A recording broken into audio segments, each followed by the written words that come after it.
Assalamualaikum warahmatullahi wabarakatuh. Perkenalkan, kami dari kelompok 5 ingin mempresentasikan hasil diskusi kelompok kami yang membahas tentang pembatal akidah Islam.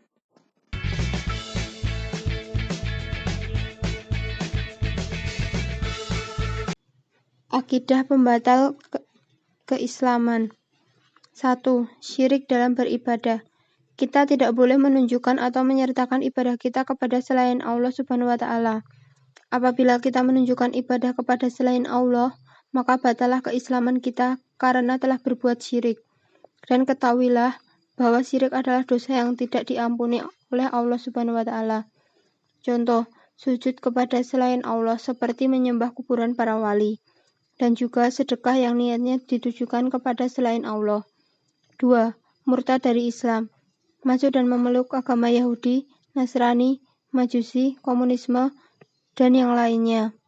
Dari Ibnu Abbas radhiyallahu anhu, beliau berkata, Nabi SAW bersabda, barang siapa yang mengubah agamanya, maka bunuhlah dia. Riwayat Bukhari nomor 2854.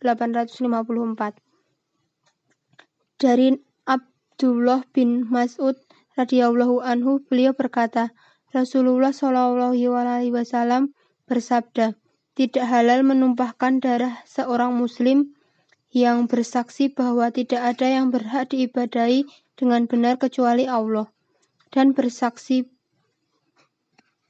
pula bahwa aku adalah utusan Allah, kecuali dengan 3 perkara: orang yang sudah menikah tapi berzina, orang yang membunuh jiwa tanpa hak, dan orang yang meninggalkan agama dan memisahkan diri dari jamaah. Bukhari 6483, Muslim 1674. Contoh, orang sujud pada berhala, menghina Al-Quran dan membuangnya ke tong sampah, mengaku sebagai nabi, meyakini riba dan zina sebagai sesuatu yang halal. 3. Tidak mengkafirkan orang kafir, baik itu Yahudi, Nasrani, Majusi, musyrik, ateis, atau yang lainnya yang dihukumi kafir karena membenarkan mazhab mereka sendiri. Allah sendiri telah mengkafirkan, namun orang ini menentang dengan mengambil sikap yang berlawanan dengan ketentuan Allah dan Rasul-Nya. Karena itu, tidak mengkafirkan orang yang dikafirkan Allah ragu dan bahkan berpaling dari keputusan Allah. 4. Meyakini kebenaran hukum takhud, yaitu meyakini bahwa hukum selain hukumnya lebih baik, termasuk ke dalam orang-orang yang meyakini bahwa aturan dan perundang-undangan yang dibuat manusia lebih utama dari syariat Islam. Juga termasuk ke dalam orang-orang yang meyakini bolehnya berhukum dengan hukum selain hukum Allah dalam muamalah, penerapan hukum pidana, dan yang lainnya. Meskipun ia tidak meyakini bahwa hal itu lebih baik daripada hukum yang ditetapkan oleh syariat Islam, lantaran dengan begitu, dia telah menghalalkan apa yang diharamkan oleh Allah. Allah Ta'ala berfirman, apakah hukum jahiliyah yang mereka kehendaki dan hukum siapakah yang lebih baik daripada hukum Allah bagi orang-orang yang yakin? Al-Maidah ayat 50.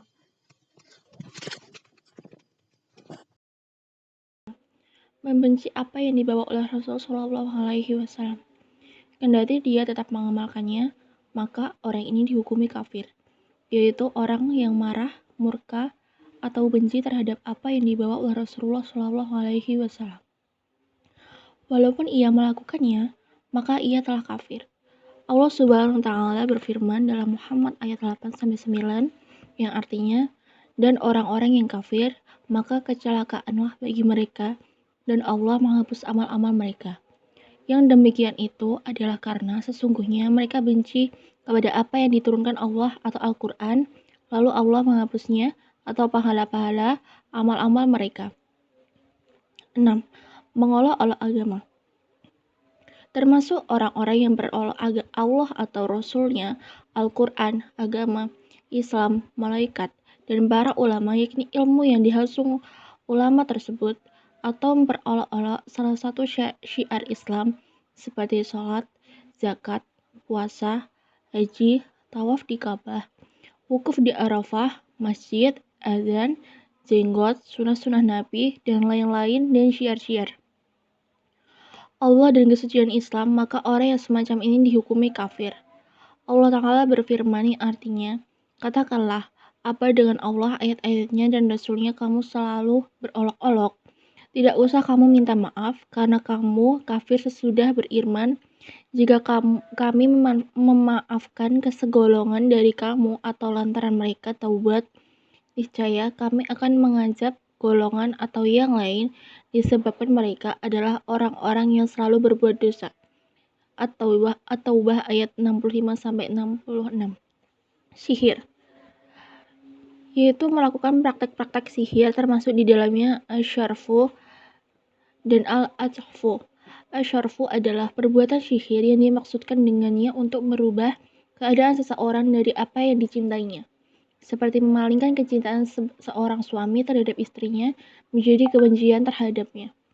Adapun al-atfu adalah amalan sihir yang dimaksudkan untuk meracu dan mendorong seseorang dari apa yang tidak dicintainya, sehingga ia mencintainya dengan cara-cara syaitan. Dalam Al-Baqarah ayat 102, yang artinya, sedang keduanya tidak mengajarkan sesuatu kepada seorangmu sebelum mengatakan, sesungguhnya kami hanya cobaan bagimu, sebab itu janganlah kamu kafir.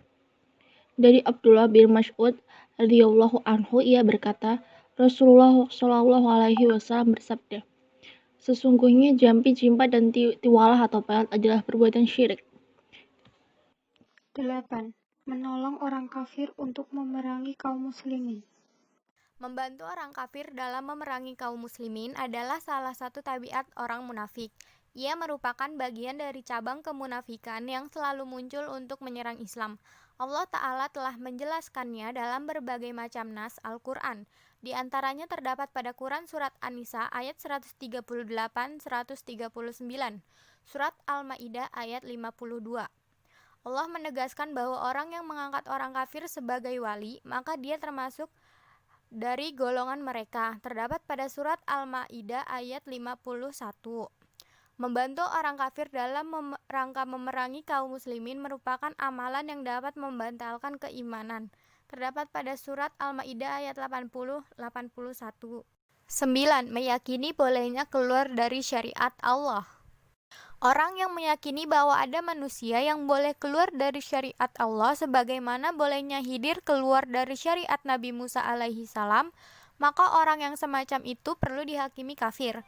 Karena menurutnya Nabi itu diutus pada suatu kaum tertentu dan setiap orang tidak wajib mengikutinya.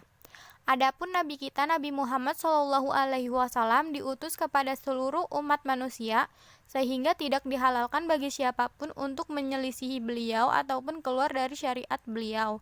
Terdapat pada Surat Al-A'raf ayat 158, Surat Al-Anbiya ayat 107, Surat Al-Furqan ayat 1, Surat As-Saba ayat 28, Surat Ali Imran ayat 19, dan Surat Ali Imran ayat 83. 10. Tidak mau mempelajari dan mengamalkan agama. Tidak mau mempelajari dan mengamalkannya atau berpaling dari pokok-pokok agama ini yang menjadikan seorang itu muslim meskipun dia jahil dalam masalah-masalah agama yang rinci. Karena mengetahui tentang masalah agama yang rinci itu terkadang tidak bisa dilakukan kecuali oleh ulama dan penuntut ilmu. Terdapat pada Surat Al-Ahqaf ayat 3, Sajadah ayat 22, Toha ayat 124, Toha ayat 99-101. Demikian presentasi dari kelompok kami. Bila ada kurang lebihnya mohon maaf. Wassalamualaikum warahmatullahi wabarakatuh.